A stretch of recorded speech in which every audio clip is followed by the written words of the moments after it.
I was going to ask Brian how old he is, because today's President Biden's 81st birthday, and his age could be a concern for voters as he's slipping in the polls. I might have trouble pronouncing this name. Joining us right now from the White House, Peter Doocy? Close enough. Yeah, close enough. All right. But so we're looking at these numbers. Happy birthday, President Joe Biden.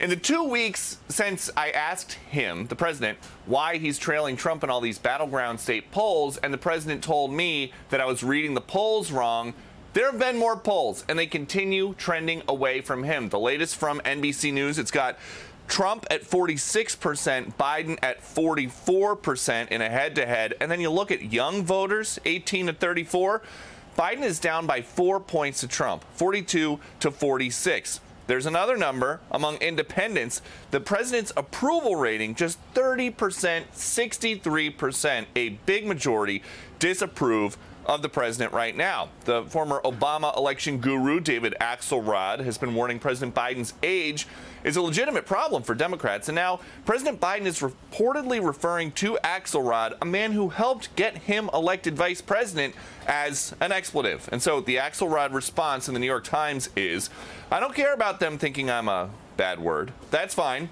I hope they don't think the polls are wrong, because they're not. We know that roughly 3/4 of voters in a variety of polls have cited President Biden's age as a problem, and it's a problem that is getting worse today, his 81st birthday. For context here, the year that he was born, World War II raging, Casablanca premiering, the average price of a home, just $3,700. The average price of a gallon of gas, 20 cents. And White Christmas by Bing Crosby debuted. Despite that, though, there is no movement behind the scenes for any Democrats to approach President Biden and get him to drop out and put somebody else in. President Biden, as president, is the leader of the party. If he wants to run, he can run, and he wants to run. And that's that.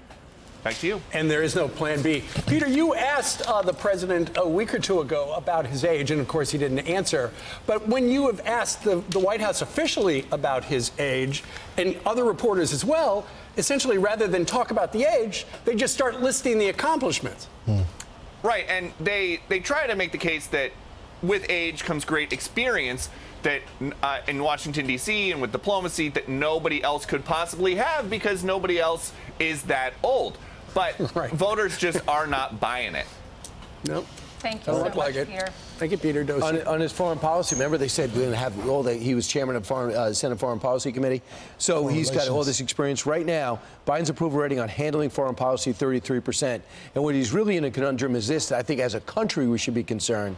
His approval among his presiding over the Israeli war is, for 18 to 34, is between 20 and 30%. That would concern all of us. 70% of that age group they disapprove of Biden's handling of the war in Gaza. The division over the Israel-Hamas war, with total voters that were polled, 47% believe Israel's defending its interest in the war and military actions in Gaza are justified.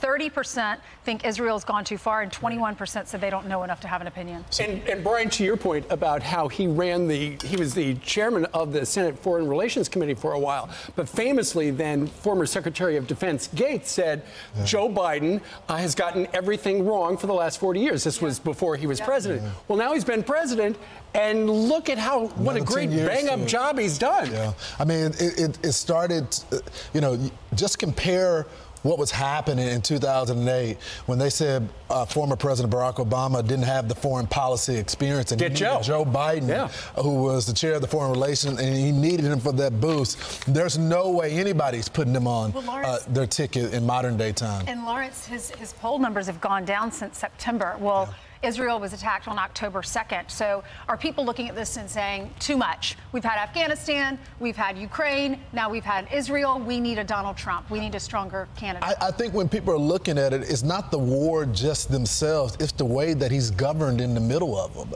It looks like Brian, is a reactive president. You don't give Ukraine what they need before.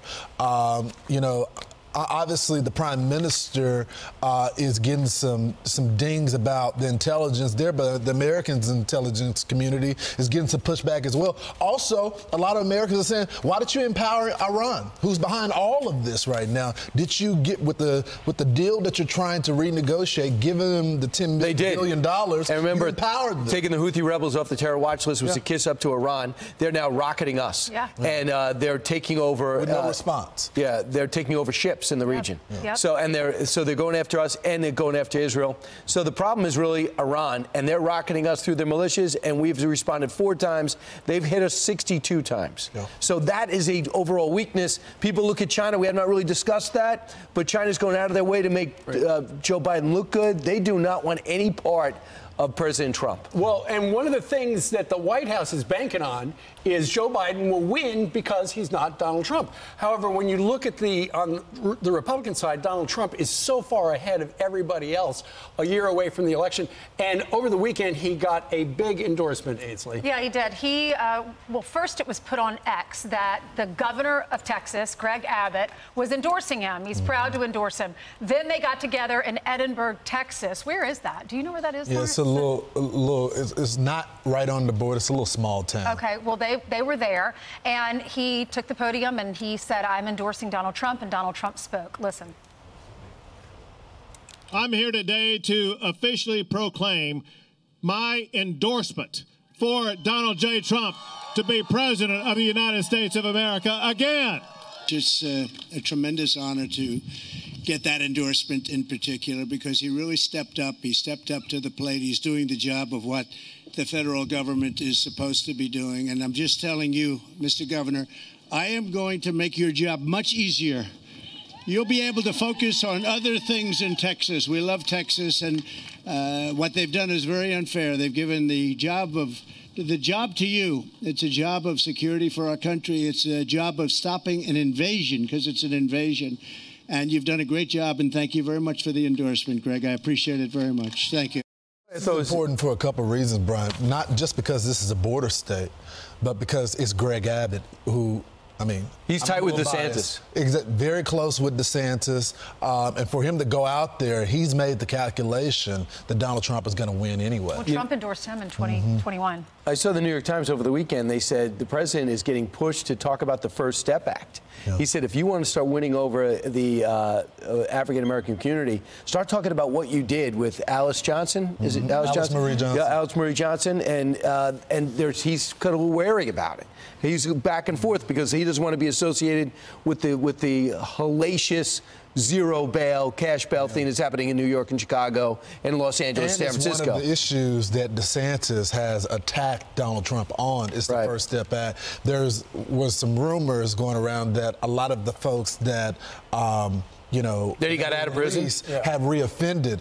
Tim Scott says it's not true and released a federal database that retracts this, and it's been less than like 20%. Because Tim Scott was very much behind the First Step Act, too. But you also don't want to ignore the issue. You should talk about it. It's like abortion. You might not be for it, but they're going to have to find a way to deal with that of the Republican Party. You can be for the First Steps Act, not want someone like an Alice Marie Johnson. Everyone else, no one went to prison. She did, was in Bible study, such a wonderful person, served, decades, and then he helped paid get their her debt. out. They paid their debt. Yeah, if he says that, he says, look, I'm not for no cash bail, but... Ultimately, today is Joe Biden's birthday. He's 81, and this was not the president he wanted, where Donald Trump is beating him for the first time ever in the NBC poll. More on this throughout the day. Much like CNN's poll. I'm Steve Doocy. I'm Brian Kilmeade. And I'm Ainsley Earhart. And click here to subscribe to the Fox News YouTube page to catch our hottest interviews and most compelling analysis.